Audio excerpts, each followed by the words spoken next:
Hello, Peri Posse. It's Tara Harrison, licensed professional counselor.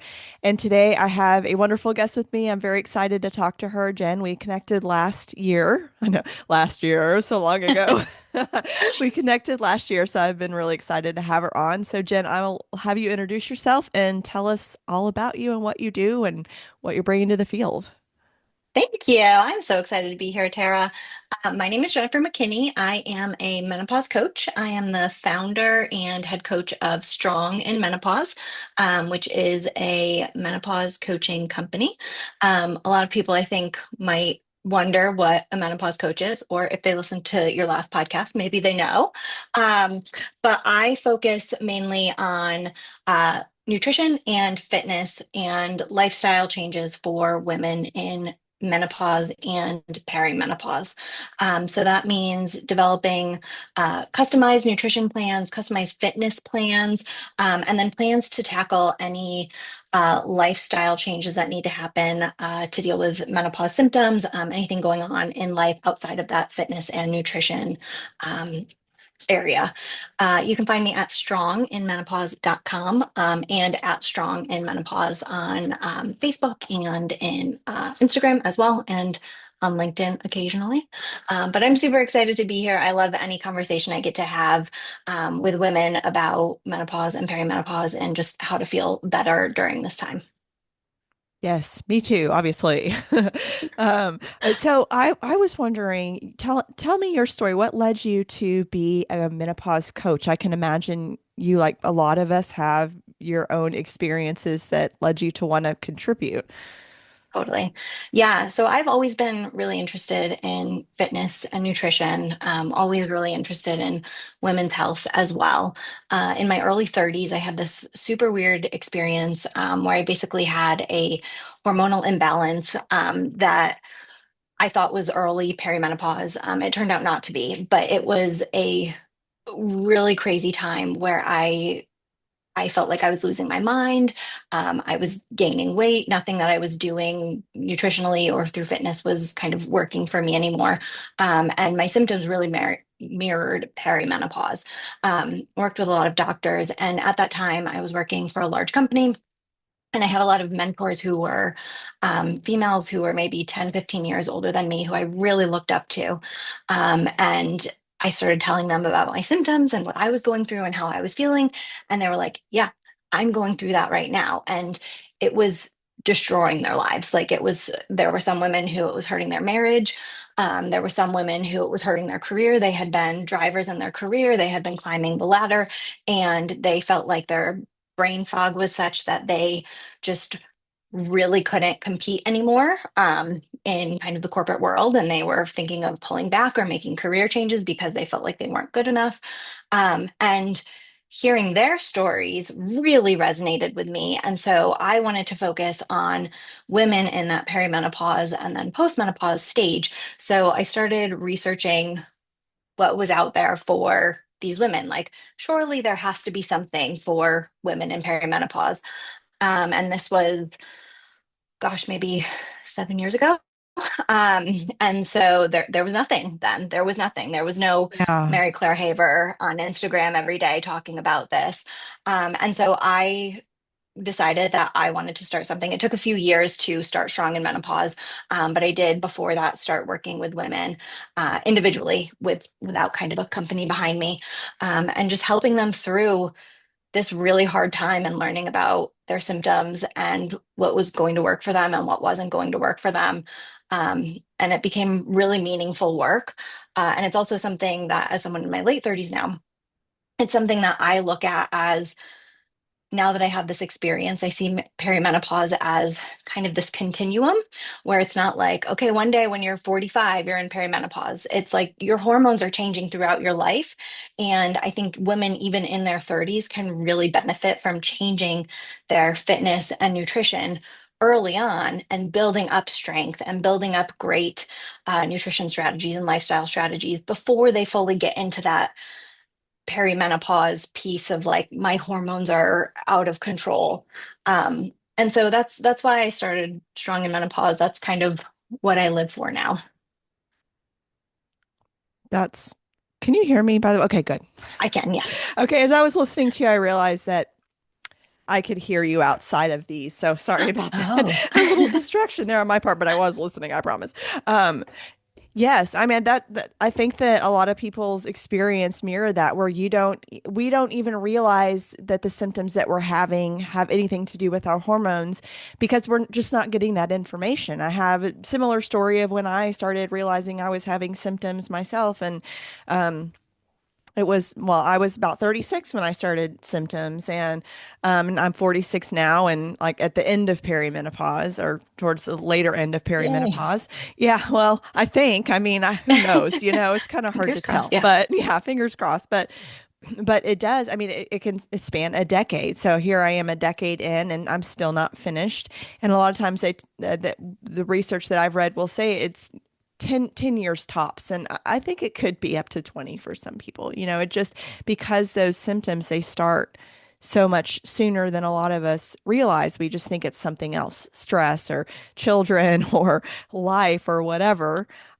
Yes. And so I love the proactive approach of realizing that, we can really start changing our nutrition and our lifestyle to accommodate what's happening in our bodies because we just can't treat them the same way as we used Yes. to. We have to treat them with a lot Yes. more care. We should have been doing it the whole time, but you Yeah. know, Yes. Yes. That's 100% true. I think the hard thing that people don't understand about perimenopause is we know menopause is that date 12 months after you've had, your last cycle. Like we understand what menopause is, but perimenopause doesn't have a hard date like that. Like there's no date when you can say, okay, well, when my hormones are at this level and these are the numbers, then I'm in perimenopause. And we know that those tests for hormones don't work because your hormones are changing throughout the day. You could have a test at 9 a.m. and have one at 4 p.m. and your numbers could be completely different. And yeah. so there's no hard date for perimenopause. And I think that's what a lot of women kind of miss is, you know, you can start to have those symptoms a lot sooner than you expect, and being in that perimenopause time might be more than that 10-year time frame because maybe you're really in tune with your body and you felt some of those changes much earlier than someone who is not super in tune with their body would have felt it. And so maybe that timer is starting earlier for you or for others, and there's unfortunately not an end to perimenopause either. That's like, okay, great, you've been in it for 10 years, you're done, you're ready to go. Which You've is a paid, bummer, you've and done I your think that's time. hard. Yeah, Yeah. yeah. Yeah. Yes, exactly. Yeah, and it can bump up to having children too. We're Yes. all having children later than a lot of our parents' generation and the generation before that. So, it can be, there's that hormonal shift after having children that just never ends for sometimes for people, and then it's like, oh wait, Yeah. this isn't just childbirth shift of hormones. Then I'm rolling right into perimenopause, or I already was in perimenopause and I didn't realize it because I was pregnant and all of that kind of stuff. So I think that definitely plays a part. And so there's a lot of things about nutrition that I'm really interested in for optimizing health during perimenopause and menopause. And so I wanted to dive into that because Yeah. you hear all these things. Like I remember years ago, I did a interview with somebody and they were talking about optimizing hormonal health and eating raspberries is really good and things like that. So, are there particular like superfoods or foods that you would say like these are really good for women to be eating during perimenopause, menopause? Yeah, yeah. I think there definitely are a kind of list of things that can be helpful. So I always think of I recommend smoothies a lot with flax seeds, with chia seeds, with hemp seed in them. Though that can be really helpful. In terms of kind of supplements, there's ashwagandha, which is often recommended. Love it. Um, yes, yep. Uh, I like to say, kind of in a larger view for nutrition, focusing on fiber is really important. We focus a lot, I think, now as a society on protein. So getting a We lot of sure do. protein. Yes. Yes, yes. So I think that's a huge one. I think what a lot of women tend to struggle with is one, getting to those high protein numbers that people are trying to push out. So protein is Yes. super important. I don't want anyone to be like, okay, Jennifer saying protein is not important. It is very important. But I think some people take that and they say, okay, in order to fit this into my diet, I need to only eat protein. So I'm eating a ton of dairy, I'm eating a ton of meat, and I'm not getting a ton of vegetables, beans, whole grains. So they're not getting a lot of fiber. And not getting fiber is really going to hurt the gut microbiome. And so I like to help people focus a lot on balancing that fiber and protein together as part of their macros. So the little things are definitely important. Like I said, like the flaxseed, the chia seed, the hemp seeds, going with ashwagandha, doing creatine for your workouts, that type of thing. I think that's all very individual to people. But my biggest things are getting that fiber in, definitely eating more than like 50 grams of protein a day, but not focusing on getting 250. And then, if you can, cutting out sugar, cutting out alcohol. I think those are really the bigger things for perimenopause and menopause and feeling good and managing your hormones. I think that there are certainly things in berries like you're mentioning, so like polyphenols, those are certainly healthy and helpful. I My experience with working with women in this phase is that sometimes people want a shortcut. So they want to say, okay, instead of changing my diet overall, can you just tell me like 5 things that I can eat every day and I'll go and eat those? And that doesn't really help move the needle. It's kind of a thing where you need to work on the foundation first and then you can add those additional building blocks. That makes sense. Yeah. And I remember watching something about the gut biome, probably on Netflix or something. It was really good. I wish I could remember what it was called right now, but perimenopause. So sorry, people. But and basically what it was saying, and this is not going to be a surprise to anybody, but the higher the diversity, the better and the stronger your gut biome is going to be. A diversity of healthy Absolutely. foods, by the way, just to clarify that it's not like the higher diversity of white versus dark chocolate, although we could talk about chocolate, it's not that. Sure. But yeah, so the more variety you're eating of fruits and vegetables, the better. So while yeah, blueberries and raspberries are great, you want to try to eat lots of different types of fruits and vegetables, right? Is that kind of what you're saying? Like you don't want people to Absolutely. get stuck Yes. on raspberries, even though they're very good. Yes, yes. I mean, eat the raspberries. And if this is going to be something where you weren't buying raspberries for yourself before, and this will make you buy raspberries for yourself, go get the raspberries. Treat I love yourself. that. Yes, treat yourself. You deserve it. But no, it shouldn't just be adding the raspberries. It should be having a really good, balanced diet full of whole, healthy foods.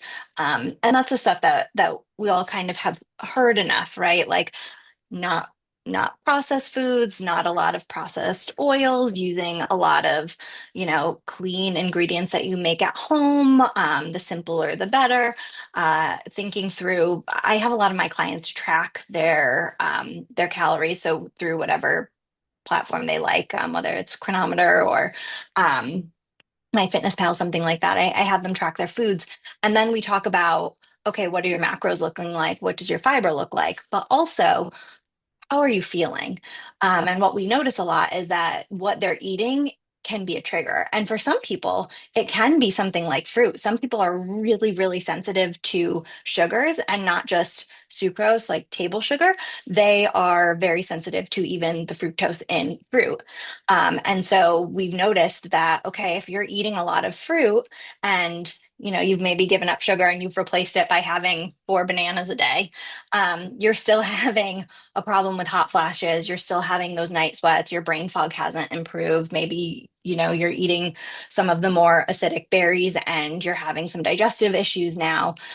So I think one change I would recommend is, I know people don't love doing this if you're not used to it, but taking kind of the judgment out of the idea of tracking your food and tracking your calories and just looking at it as kind of a science experiment of what's the data saying and how can you map that to how you're feeling. So having just, food diary basically is what you're saying of being able to eat the food and instead of thinking like, oh, is this going to make me gain a pound or whatever? It's is checking in with yourself. How am I feeling? Doing a body scan. How's my stomach feeling? Do I have anxiety after I ate that? Do I feel one thing I know that I've struggled with and a lot of women struggle with during perimenopause is histamine Yes. surges happening. And so I've personally gone on a low histamine diet that works for me. That's what I needed. Not everybody's the same, but that's Yep. some things I figured out by, oh, I'm eating strawberries and it's a histamine liberator, but avocados don't bother me, thank God, because I love them. I'd happily give up strawberries to have more avocados. But being able to just connect those, or is my body having a reaction to this? And it's so individualized, like you said, like even histamine, how our bodies respond to histamine. Some histamine is no problem for some people, and it's a problem for others. So you just don't Yep. even know. Yes, yes, exactly, exactly. And I think especially in perimenopause when, your memory isn't super great, it's hard to remember something you ate 3 hours ago. Yeah, I have trouble with Why am I that in all the this room? time. Yeah, yes. Why am I looking in the refrigerator? Did I eat Um, breakfast? I don't know. yeah. Yeah, or you're like, I know I ate this for breakfast, and you're like, that was 3 days ago. So Right? definitely keeping that food diary, tracking the food you're eating, tracking all the macros is really helpful to have that record and be able to look back on it too. And the other good thing is that you can also, when you make changes, you can also look back and say, oh, interesting. When I was trying to hit this protein goal, for instance, I was eating a lot more red meat. And now that I'm focusing more on having a balanced diet and eating more fiber, I'm eating a lot less red meat and I actually feel better. Um, just an example, but I'm a huge fan of having data, and I think that's a really solid thing to do that most people don't think is very beneficial. They look at it as a weight loss tool, but it can be much more than that. Definitely, because our the food we eat impacts our everything. It's not just about weight. It's about, Yes, your emotions and again, your gut biome and all of that. I mean, it's so much deeper than that. So, let's 1,000%. bring back the food diary, or at least being mindful and paying attention to what you ate and how it affects your body, because we can't. That's the thing about perimenopause is it forces you to realize you just can't push your body it you just can't push your body anymore. We Yeah. are forced to listen to our bodies because if not, we can hit a wall. Yes. Yes. And I think that's one of the cool things about perimenopause. Like we don't really often talk about perimenopause being cool. But I think it's a really great reminder of women needing to take a break and kind of being forced into taking a break and reconnecting with themselves. And understanding kind of that like our spirit or how we feel mentally is connected to our body and what we're doing to our body. Because I think a lot of women who were athletes when they were younger or who just enjoyed working out or, who like I learned how to work out in college and I absolutely treated it as a way of punishing my body when I ate something or, Mhm. went out to a frat party the night before and was like, oh, I have to get this alcohol out or I ate too Sweat many it out. calories. Yeah. Yeah. And I think we're kind of raised as women to have that relationship with fitness. And the great thing, one nice thing I'll say about perimenopause is that it forces you to reevaluate that and to have a different relationship with your body.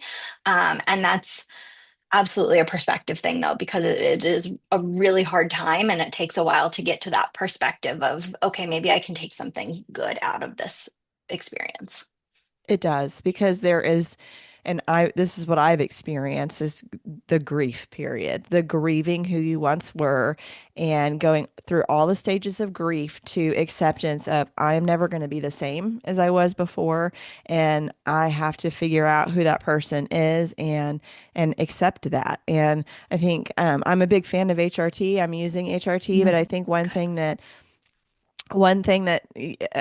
kind of maybe more of as a media representation of HRT or something like that, which is you can just get back to your old self once you just get on the hormones, Yeah. which isn't true because we're never going to have the same levels of, let's talk about estrogen. We're never going to have the same levels of estrogen in our 40s, even on HRT, that we did in our Right. 20s. So you can't feel like you're in your 20s anymore. We're just not. Yeah, you can't go back. Everybody Um, on Sex and the City, they all aged, and so do we. So, yes, you know, yes. we saw that whenever they had came out with the whatever the other one is called because I forgot the name of it. But Yes. yeah, yeah. Yeah, I think you talking about the grief of that really resonated with me because there are kind of these um, really large changes in a woman's life cycle, right? Like you have puberty that happens, and there is some grief or mourning Oh, of being a yes. child, right? Like you have this huge transition of going from a child into adolescence, and that's a really hard change. Like we forget about it now, but that was so hard, right? Like we didn't know what was going Yeah. on, and there were tons of hormones then, and our bodies were doing weird things. And like you, at that age, you kind of mourn being a child and what that meant for you. And then, you're in adolescence and you're in pre menopause at that point, and then you have a baby. Potentially, like 86% of women between 40 and 44 have children in the United States, which is a crazy number to me. Not Um, realize that. That's yeah, interesting isn't that wild? statistic. Yeah. Yeah. Wow. But you have motherhood and you think back to having, your first child or multiple children, and like the mourning for yourself of who you were before you had children. Like that is so fresh for me and so real of like, wow, you're never going to be the same person. No one can prepare you for that. And Mm. perimenopause is exactly the same thing where you're going through, and that's, so much sooner, likely for a lot of women after you've had your children. So it's like another huge change where you're saying, okay, I just got used to who I was, the new person I was after having kids. And now I'm in perimenopause and I have to get used to being another new person. And it's so hard. And you do have that grief of saying goodbye to who you were and who your life was and what your life was, and who you were to the people in your life. And it's really hard. And that's why I think women need support, whether it's from other women, whether it's from a menopause coach, whether it's from their therapist. Like women need support through this because they really are losing something. They're gaining something. They're gaining things for sure. But like you really are losing a part of yourself and having to figure out who you are again. And that's really challenging. And that comes, I think, with a lot less excitement than, maybe going into adolescence and becoming a teenager and then, or like having a baby and you get to, bring your baby home from the hospital and you're like, I might not know who I am, but at least I have this really great thing that I made. But perimenopause, it feels like you don't have a great thing waiting at the end for you. And I think that's a really hard thing too, because of how menopause is portrayed. It's like you go through perimenopause and then you're postmenopausal. And what are you? You're old. No one thinks You're about you. invisible. You're Yeah. invisible is what you are. Yeah. So that's what we have to, I mean, that's the idea of what you're Yes. looking forward to. And with adolescence, you're looking forward to becoming an adult, and that's something, although you're also grieving something. Becoming a parent means you're looking forward to being in the lifespan of your child and all of that kind of stuff. And yeah, menopause is just invisibility and Yes. lack of care and lack of respect that I mean, which is a very sad issue of how we treat our elders in, Yes. in the United States and in other countries as well. But I mean, this is the one I'm in, so I know that this is Yes. a problem, right? And we're not used to listening to our bodies and just honoring the becoming slower in our lives because we're really hustling to stay relevant. Yes. Yes. And I think I think our society also expects women to stay young. And so I think a lot of women who go through perimenopause, or if you look at, celebrities, you look at someone, sorry, I'm calling her out, but Jennifer Aniston, who is, in her 50s and she's gorgeous and she's still in great shape. And you look at that and you're like, is that what I'm supposed to achieve? Like, am I supposed to maintain a very youthful face and maintain a youthful body? And like, is this the new expectation for us? And I think that becomes really hard. And I agree with you. I think it's hard in this country. And I think other countries do a much better job. Like in Japan, I might butcher how you say this, but they call menopause koneki, um, which is about basically like embracing this change into postmenopause and this kind of third phase of life, and they're really respectful of women who are postmenopausal as like women who have knowledge and women who have this new freedom because they're not worried about having to get pregnant anymore. And they treat it in a very different way. And women in Japan have a much higher perspective or feeling about menopause than women in other countries because of this idea that these women are actually respected for being in that third phase of life.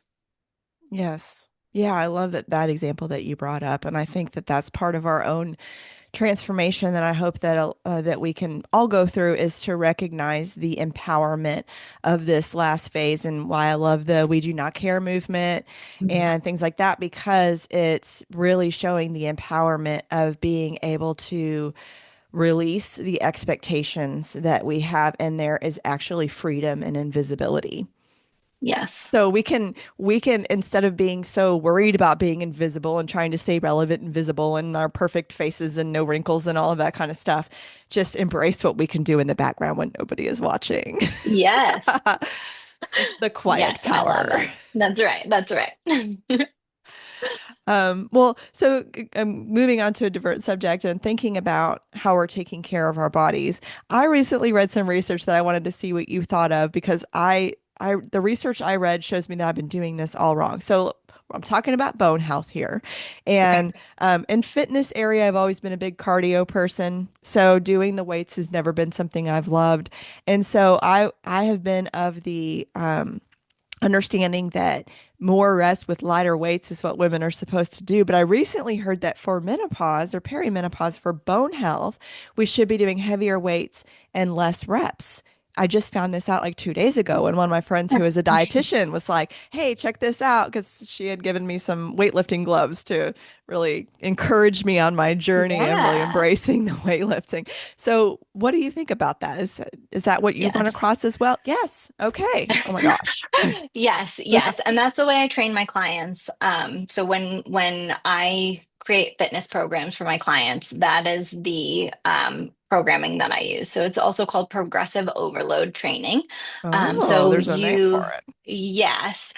So not only is it just kind of lower reps, heavier weights, longer rest, it's also making sure that you are either increasing the weight or the reps throughout your program. So I design 6 week programs for my clients, and we either do 1 week of workouts where I'll change the workouts every week, or we'll do 2 weeks of workouts. So 2 weeks of the same workout schedule over this 6 weeks. So they'll have three separate different programs. And the point of progressive overload training is that you are building strength and that you're constantly challenging your body. Working out in the way you mentioned originally of the light weights, higher reps, that came about with, I don't know who designed this, but someone said this is what's going to keep women from being bulky is if we tell them, okay, it's okay to lift weights, they might get a little bit of definition, like if you're lifting a 5 pound weight and doing bicep curls, you might get a little bit of definition by doing a ton of reps, but you're not going to get bulky from doing that. You really Oh, need to be challenging your muscles, and that's what also puts stress on the bones, which is good. You want that stress because that's how the bones will start to rebuild and become stronger. When you don't put stress on your bones or your muscles, that's when they start to deteriorate and become weaker and weaker and weaker. Women who are in perimenopause and postmenopause, this doesn't stop, unfortunately. Their bones. So, are you familiar with the bone cycle of our bones are constantly demineralizing and remineralizing? please tell me So, more. This is all new to yes. me because it's not something that I've really paid attention to, but my mom has osteoporosis. I need to be paying attention to this, right? Oh, Yes, yes. If yeah. you have a family history, it's definitely important that you get checked. And it's definitely important that you kind of prepare for it, even if your check comes back at this age as you're fine. Now is the time to start preparing for this, not when you have someone tell you that you have osteopenia. Um, So basically, all the time throughout our lives, our bones are demineralizing, so breaking down and then being rebuilt.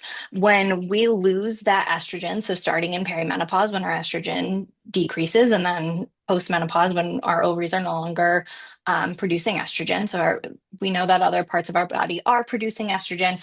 We're just not getting it from the ovaries. We're not getting as much. Our bones actually start to demineralize at a higher rate than they are remineralizing. So Mm. they are breaking down more than they're being built back up. And that is when you start to see osteopenia and then osteoporosis. And working out is a really great way to kind of head that off. So putting that stress on the body. Another thing that I do with my clients, and I highly recommend it for anyone, is doing some agility training as well and some balance training. And so that can start with balancing on one foot. It can be, I'm a huge fan of pogo hops because I think they're very fun. And I can send you some links to this too, so you can try it out. But Yeah, I'm like, are we talking about a pogo stick? so it's a pogo hop without a pogo stick. Oh, So you're okay. just basically hopping up and down Oh, as if you hopping. had a It's pogo hopping. stick. It's Okay. fun. You're just That does hopping. sound It's fun. great. Yes, it's very Little bunny fun. rabbit. Yes, yes, exactly. Nothing too serious. And then, you can get into doing like box jumps and, different types of agility drills in the gym if you're interested in that. But the jumping is going to be loading your bones, and that's what you want to help Oh. increase bone mineral density. Um, I highly, highly recommend that. And a lot of women are afraid to do that because they're afraid of getting injured, or they have some sort of injury that they've had from the past that is keeping them from being able to, I hear a lot about knee injuries, like, oh, I can't jump because of my knees. Absolutely talk to your doctor about that. I make it clear that I'm not a doctor. I'm not forcing anyone to do any jumping or anything if their body is uncomfortable with it. But I think that there are ways, especially if you're cleared with your doctor, that you can incorporate agility into your training program, and that will definitely help with the bone mineral density. Yeah, I didn't even think about that. When you said agility, the first thing I'm thinking about is dog competitions, Yeah. but yeah, agility training, kind of like what they do in the military, right? Where you're like running through Yes. the tires and stuff like that, Yes. Yep. but it Yep. doesn't have to be that hardcore, but ropes Yep. courses. What about like trampoline parks? Like we take our kids, should we be jumping too? You certainly can be. The thing with trampolines is that you want to actually be landing on a solid surface. So you Ah, want the okay. impact. A lot of people are afraid of the impact. And again, like low impact activities are great, especially if you have any injuries. But in order to increase that loading on your bones, you need to have the impact of jumping on a solid surface. That makes And sense. so, Okay. Yeah. yes, yep, You're yep. maybe less Um, likely to pee on yourself. I know trampoline parks, a little bit yes. of a concern with that. Yes, yes, that is quite common for women. And that's also a reason why some women don't want to work out is they have some pelvic floor issues, potentially from giving birth or that they've just had for a long time that have never been corrected. And it makes working out really difficult. It makes, some women will have incontinence issues when they're lifting heavy weights. And when that happens, it makes people embarrassed to go to the gym. Like, who wants to feel that way when you're in a gym in front of a bunch of other people? And so that's another barrier for women in perimenopause to actually working out and starting to lift heavy is because they're scared of what happens to their body when they actually take on some of that stress. And this is a tangent, but a great way to deal with that is to see a pelvic floor physical therapist. And now we're lucky that there are a lot of pelvic floor physical therapists who are actually online. I would recommend seeing one if you can in person because they can do an actual in-person exam, which is helpful and tell you what's really going on. Hmm. But if there's not one around you trust, you can absolutely see one online, do an online coaching, and they can help you manage your symptoms and help give you some exercises to hopefully alleviate those symptoms and allow you to kind of get on with jumping and trampoline parks and lifting heavy weights. Yeah, and another thing I've learned about that recently, I've been reading the book The Menopause Moment by Kelly Casperson, who's Mhm. a urologist. And this is something I wish I would have known in my 30s, which is that even when, in the beginning of perimenopause, a lot of people make a lot more extra estrogen. Like there's a lot of estrogen surges and stuff. So I didn't personally start estrogen until this year at 46. But vaginal estrogen you can start a lot sooner, and I wish I would have Yes. done that because you can really, because something times it's your pelvic floor, and also it can be this, or it could be just be this, which is having enough estrogen in your vagina. So just vaginal Yes. estrogen doesn't change your systemic estrogen. So even if you're estrogen dominant or having surges or whatever, this is not going to make any more problems with that, but it's just Right. going to help prevent other problems that can come along, like repeated UTIs and stuff like that. Yes. And I just started the vaginal estrogen this year too because I didn't even know about it. I didn't know that that was a thing I could have done 10 years ago to maybe prevent some of the issues that I ended up having that made me start it, which was an abnormal pap smear was the first thing, which can happen when everything's really dry. Right. So, Yes. yeah. Yes, absolutely. And that's why we really need practitioners who understand menopause. I think we're in the best place we have been, right? Where, you go on Instagram or something and all you see are women talking about perimenopause and what to do and all of the different tips and tricks. And I think that's really cool that we have people talking about it because 10, 15, 20 years ago, that wasn't happening. But we need medicine to catch up with that and medical practitioners to catch up with that, right? Like we need practitioners who are working with clients like you who say, great, you would be a candidate for this. Are you having any of these symptoms? Because also women aren't very forthcoming about having those symptoms. We kind of quietly suffer. We are embarrassed by certain things, or we just assume, like, okay, I'm older. Of course, I have vaginal dryness. Why wouldn't I? And we don't even know that that's something that we should bring Yeah. up to a doctor. Like, who wants to talk to their doctor about that? And we really, really, really need that to catch up to the current moment because women are at a huge disservice with what is actually available to them and what they are being told. Like women, we have a huge knowledge gap where women who are able to find this knowledge are able to be helped. And if you aren't able to find that information on your own, then too bad for you. And So that's so true. unfortunate. It really is. It really is. And the Women's Health Initiative didn't do anyone any favors with causing research to pause for 10 years when there wasn't enough to start with. So, anyway, Yes. that's neither here nor there. Well, it is. I mean, it is here and there, but but there's nothing we can do about that now. It's just move forward and continue to put this out there. But that's something, if there are women in their 30s listening to this, that I would really recommend looking into, even if you don't need systemic estrogen, which a lot of people don't in their 30s. But yeah, I mean that's really helpful. And I didn't think I needed any estrogen because I wasn't having hot flashes, but I was having brain fog, and I was having insomnia, and I was having dizziness, and I was having nausea, and all of these things that even when I told doctors, nobody thought to say, well, maybe you need some estrogen. Right. And it was only through an interview with a naturopathic doctor on this channel that I realized, oh, wow, I probably need some estrogen at 46.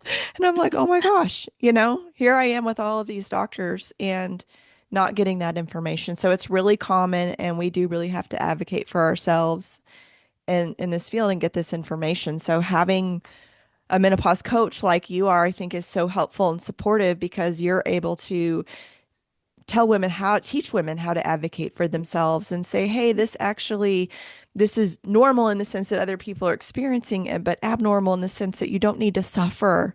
We don't just need to suffer through this. We can do something about it.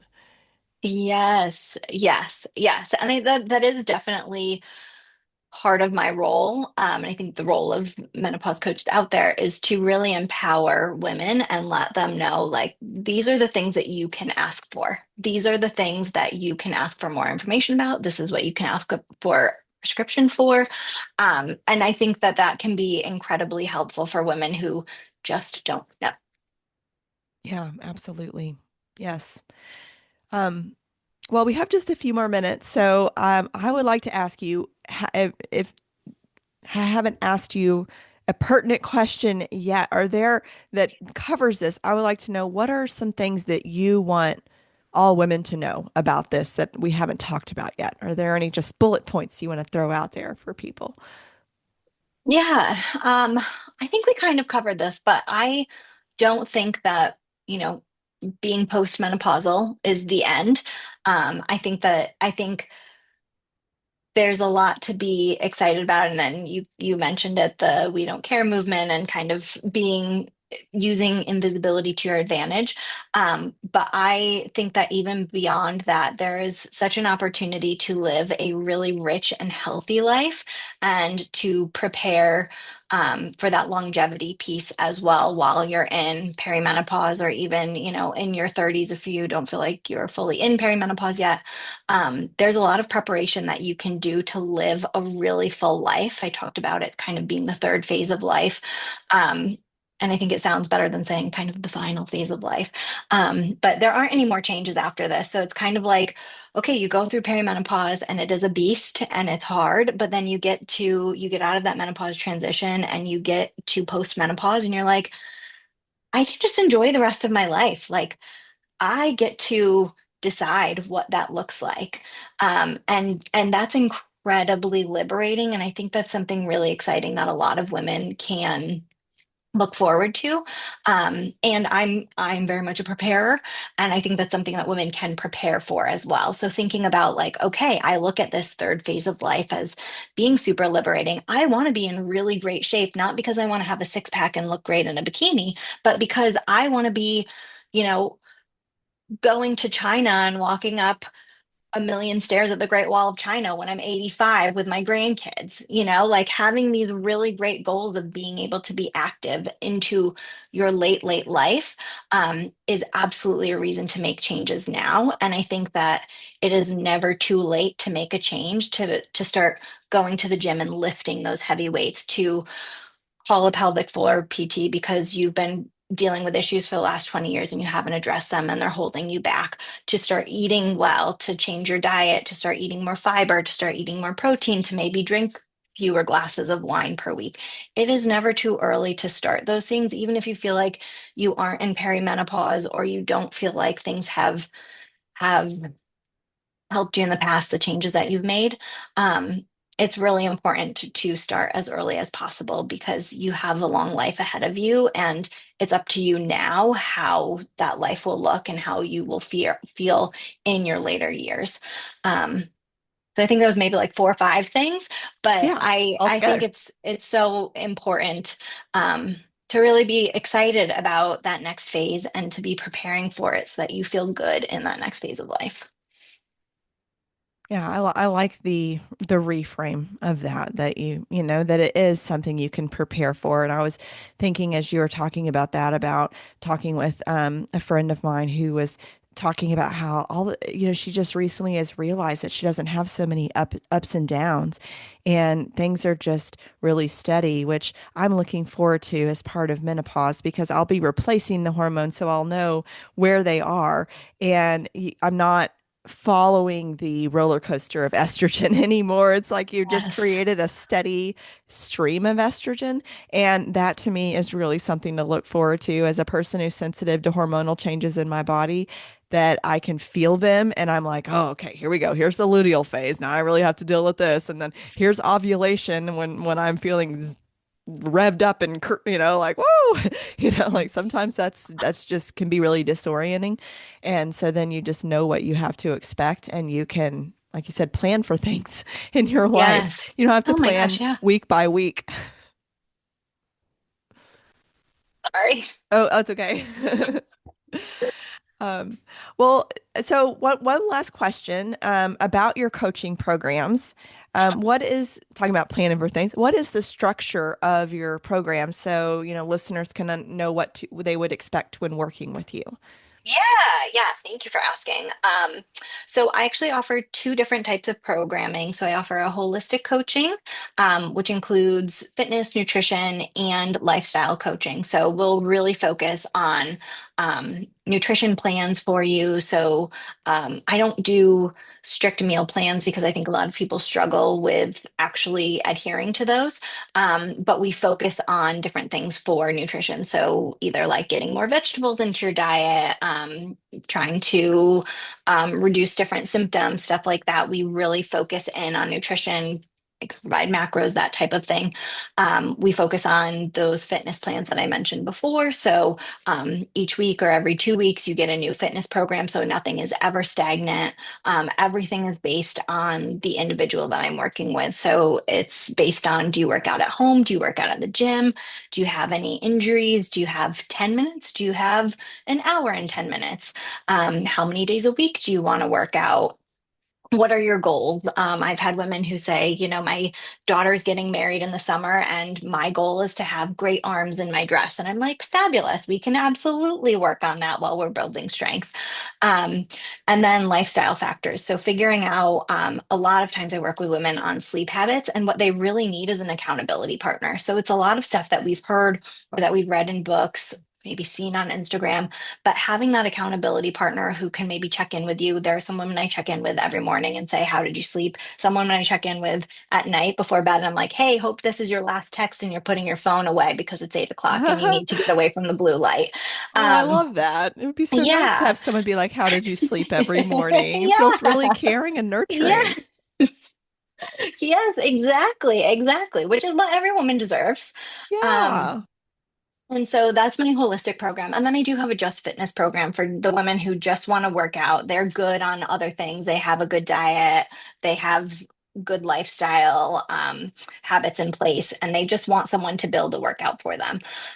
So that is still that 6 week programming where we work on something for 6 weeks, either one weekly or weekly workouts or bi-weekly workout changes.